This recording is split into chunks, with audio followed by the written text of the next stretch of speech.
നമസ്കാരം. നവീൻ ബാബു കേസിൽ CBI കൊണ്ട് തുടർ അന്വേഷണം നടത്തണം എന്ന് കേന്ദ്ര സർക്കാരിനോട് ആവശ്യപ്പെട്ടുകൊണ്ട്, അഭ്യർത്ഥിച്ചുകൊണ്ട്, ശുപാർശ ചെയ്തുകൊണ്ട് സംസ്ഥാന സർക്കാർ ഇപ്പോൾ ഒരു വിജ്ഞാപനം പുറപ്പെടുവിച്ചിരിക്കുകയാണ്. എന്നാൽ CBI അന്വേഷണം വരുമോ ഇല്ലയോ എന്നുള്ള കാര്യത്തിൽ ഇപ്പോഴും തീരുമാനമായിട്ടില്ല. കാരണം അത് കേന്ദ്ര സർക്കാർ എടുക്കേണ്ട ഒരു തീരുമാനമാണ്.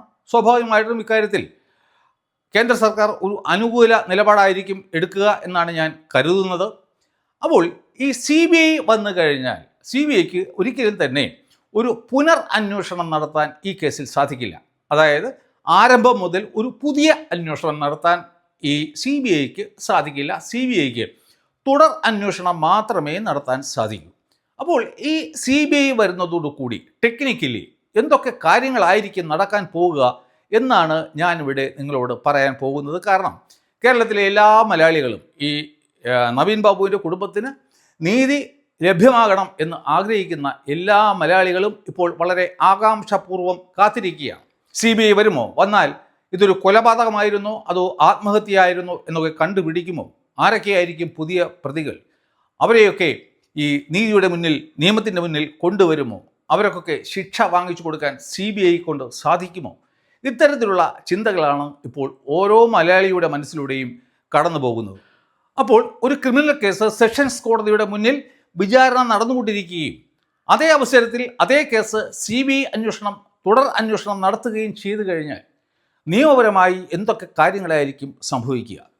അപ്പോൾ അത്തരം ഒരു അവസ്ഥയിൽ CBI ഒരു തുടർ അന്വേഷണം ഏറ്റെടുക്കുകയാണ് എങ്കിൽ നേരത്തെ സംസ്ഥാന സർക്കാർ അതിൻ്റെ പോലീസ് നടത്തിയ അന്വേഷണം ഓട്ടോമാറ്റിക്കായിട്ട് ഇല്ലാതാകുന്നില്ല, വോയിഡ് ആകുന്നില്ല.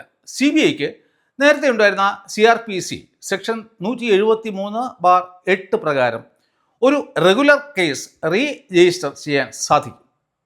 സ്വാഭാവികമായിട്ടും അത്തരത്തിലുള്ള ഒരു CBIയുടെ തുടർ അന്വേഷണത്തിന് കോടതി അനുവാദം നൽകുകയും ചെയ്തു. CBI ഒരു കേസിൻ്റെ അന്വേഷണം ഏറ്റെടുത്തു എന്ന് കരുതി മാത്രം ഇപ്പോൾ ഉള്ള സെഷൻസ് കോടതിയുടെ ജുറിസ്ഡിക്ഷൻ ഇല്ലാതാകുന്നില്ല.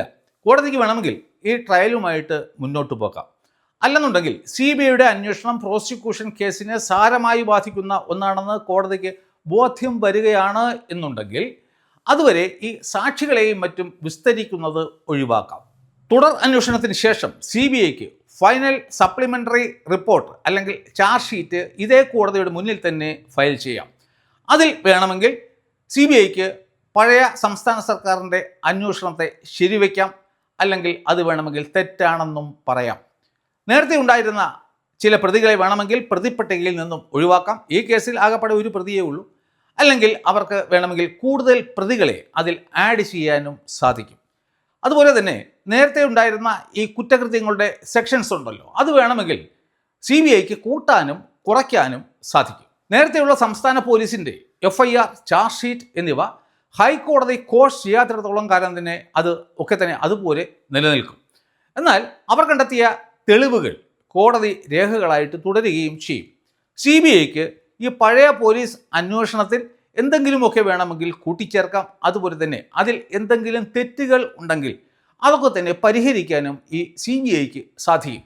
CBIയുടെ പുതിയ കണ്ടെത്തലുകൾ പ്രോസിക്യൂഷൻ കേസിനെ കാര്യമായി ബാധിക്കുന്നു എന്ന് തോന്നുകയാണെങ്കിൽ കോടതിക്ക് പഴയ സാക്ഷികളെ റീകോൾ ചെയ്യാനും അവരെ പുനർവിസ്താരത്തിന് വിധേയരാക്കാനും കഴിയും. എന്നാൽ നവീൻ ബാബു കേസിൽ ആ കേസിൻ്റെ ഘട്ടം അതുവരെയൊന്നും എത്തിച്ചേർന്നിട്ടില്ല. അവിടെ സാക്ഷി വിസ്താരമൊന്നും ആരംഭിച്ചിട്ട് തന്നെ ഇല്ല. അത്തരത്തിൽ ഒരു കേസ് വിചാരണ ചെയ്യാൻ അധികാരപ്പെട്ട ഒരു CBI കോടതി ഉള്ള പക്ഷം കേസ് വിചാരണയ്ക്കായി അങ്ങോട്ടേക്ക് കൈമാറാം, അല്ലെങ്കിൽ സെഷൻസ് കോടതിക്ക് തന്നെ ഈ വിചാരണയുമായി മുന്നോട്ട് പോകാം. ഏതെങ്കിലും ഒരു കേസിൽ വിചാരണ ആരംഭിച്ച് കഴിഞ്ഞാൽ പോലും വേണമെന്നുണ്ടെങ്കിൽ ആ കേസിൽ തുടർ അന്വേഷണം നടത്താവുന്നതാണെന്ന് ബഹുമാനപ്പെട്ട സുപ്രീം കോടതി പറഞ്ഞിട്ടുണ്ട്. നമ്മുടെ ആർട്ടിക്കിൾ 21 പ്രകാരം എല്ലാ ഇന്ത്യക്കാർക്കും അന്തസ്സോടെ ഈ സമൂഹത്തിൽ ജീവിക്കാനുള്ള അവകാശമുണ്ട്. അപ്പോൾ നമുക്ക് മഞ്ജുഷയുടെ കേസ് എടുക്കാം. ആ മാഡത്തിന്, ആ സ്ത്രീക്ക് ഈ സമൂഹത്തിൽ അന്തസ്സായിട്ട് ജീവിക്കണം എന്നുണ്ടെങ്കിൽ അവരുടെ ഭർത്താവിന് നീതി ലഭ്യമായി എന്ന് അവർക്ക് ഉറപ്പുവരണം. അപ്പോൾ അത്തരത്തിൽ ഒരു നീതി ഉറപ്പാക്കപ്പെടണം എന്നുണ്ടെങ്കിൽ അവിടെ ഒരു ഫെയർ ആയിട്ടുള്ള ഇൻവെസ്റ്റിഗേഷൻ നടന്നിരിക്കണം. ഫെയർ ആയിട്ടുള്ള ഇൻവെസ്റ്റിഗേഷൻ നടന്നാൽ മാത്രമേ ഫെയർ ആയിട്ടുള്ള ഒരു ട്രയലും നടക്കൂ. Without a fair investigation there cannot be a fair trial. തുടരന്വേഷണത്തിന് പഴയ അന്വേഷണത്തിൽ വേണ്ട കൂട്ടിക്കുറയ്ക്കലുകൾ നടത്താൻ സാധിക്കും എന്നല്ലാതെ പഴയ അന്വേഷണത്തെ അടിമുടി മാറ്റി ഒരു പുതിയ അന്വേഷണം നടത്താൻ ഒരിക്കലും സാധിക്കില്ല. അങ്ങനെ വേണം എന്നുണ്ടെങ്കിൽ ഹൈക്കോടതിയുടെയോ സുപ്രീം കോടതിയുടെയോ അനുമതി ആവശ്യമാണ്. ഇവിടെ മഞ്ജുഷയുടെ CBI അന്വേഷണം ആവശ്യപ്പെട്ടുകൊണ്ടുള്ള ഹർജികൾ ഹൈക്കോടതിയും സുപ്രീം കോടതിയും തള്ളിക്കളഞ്ഞ സാഹചര്യത്തിൽ അത്തരത്തിൽ ഒരു അനുമതി ഒരിക്കലും തന്നെ ലഭിക്കില്ല. നാം മനസ്സിലാക്കേണ്ടത് നവീൻ ബാബുവിൻ്റെ മരണം അഥവാ ഒരു കൊലപാതകം ആണെങ്കിൽ പോലും അതൊരു കൊലപാതകമാണോ അല്ലയോ എന്ന് കണ്ടെത്താൻ CBIക്ക് ഒരിക്കലും തന്നെ സാധിക്കില്ല. അതിൻ്റെ കാരണം എന്താണെന്ന് ഞാൻ അടുത്ത വീഡിയോയിൽ കൂടി പറയാം. പക്ഷേ CBIക്ക് ഈ കേസുമായി ബന്ധപ്പെട്ട് ഒളിഞ്ഞിരിക്കുന്ന മറ്റ് പ്രതികളെ വെളിച്ചത്ത് കൊണ്ടുവരാൻ സാധിക്കും എന്നുള്ള കാര്യത്തിൽ യാതൊരു തർക്കവും ഇല്ല. ഞാൻ ഈ കേസിനെ പല കോണിൽ നിന്നും പരിശോധിച്ച് മനസ്സിലാക്കിയ ഒരു വ്യക്തിയാണ്. ഫോർ എക്സാമ്പിൾ, ഈ കേസിലെ താക്കോലിൻ്റെ പ്രശ്നം ആദ്യമായിട്ട് പൊക്കിക്കൊണ്ടുവന്നത് ഞാനായിരുന്നു. അതായത് അന്നേ ദിവസം രാവിലെ നവീൻ ബാബു ഓഫീസിൽ പോവുകയും തൻ്റെ ഈ ക്വാർട്ടേഴ്സും മറ്റ് ഔദ്യോഗികമായിട്ട് ഹാൻഡ് ഓവർ ചെയ്യേണ്ട എല്ലാ കാര്യങ്ങളും ഹാൻഡ് ഓവർ ചെയ്തതിന് ശേഷം അദ്ദേഹത്തെ വൈകുന്നേരം നേരെ റെയിൽവേ സ്റ്റേഷനിലേക്ക് കൊണ്ടുപോയി എന്നും എന്നാൽ ഇടയ്ക്ക് ഏതൊരു ക്ഷേത്രത്തിൻ്റെ മുന്നിൽ അദ്ദേഹത്തെ ഡ്രോപ്പ് ചെയ്തു എന്നുമാണ് ഈ ഡ്രൈവർ പറയുന്നത്. അങ്ങനെയാണെങ്കിൽ ഈ മടങ്ങി വന്ന നവീൻ ബാബുവിന് ഈ ക്വാർട്ടേഴ്സിൻ്റെ അകത്തേക്ക് കയറാനുള്ള താക്കോൽ എവിടെ നിന്നും കിട്ടി എന്നുള്ളതായിരുന്നു എൻ്റെ സംശയം. അല്ലെങ്കിൽ ആ വാതിൽ ചവിട്ടി പൊളിച്ച ഒന്നായിരിക്കാം. അതിനെപ്പറ്റി എനിക്ക് അറിയില്ല. അപ്പോൾ അക്കാര്യം ഞാൻ മറുനാടൻ ഷാജിനുമായിട്ട് ടേക്കപ്പ് ചെയ്തു. അദ്ദേഹം ഒരു വീഡിയോ ചെയ്തു. അതിൽ എൻ്റെ വോയിസ് ക്ലിപ്പും ഉണ്ടായിരുന്നു. ആ വീഡിയോ ഏകദേശം 10-15 ലക്ഷം ആൾക്കാർ കാണുകയും ചെയ്തു. അപ്പോൾ എൻ്റെ മുന്നിൽ ഒരു ത്രാസുണ്ട്. ഒരു ത്രാസിൽ നവീൻ ബാബുവിൻ്റെ മരണം ഒരു കൊലപാതകമാണ്. അതിനുള്ള കാരണങ്ങൾ, സംശയം ജനിപ്പിക്കുന്ന കാരണങ്ങൾ എനിക്കുണ്ട്. മറ്റേ തട്ടിൽ ഇരിക്കുന്നത് ഇതൊരു ആത്മഹത്യയാണ്. അതിനുള്ള കാരണങ്ങളും എനിക്കുണ്ട്. എന്തായാലും ഒരു കാര്യം ഞാൻ ഉറപ്പിച്ച് പറയാം, ഇതൊരു ആത്മഹത്യയാണെന്നാണ് ഇപ്പം പോസ്റ്റ്മോർട്ടം റിപ്പോർട്ട്. ഇതൊരു കൊലപാതകമാണെന്ന് ഒരിക്കലും തന്നെ CBIക്ക് തെളിയിക്കാൻ കഴിയില്ല.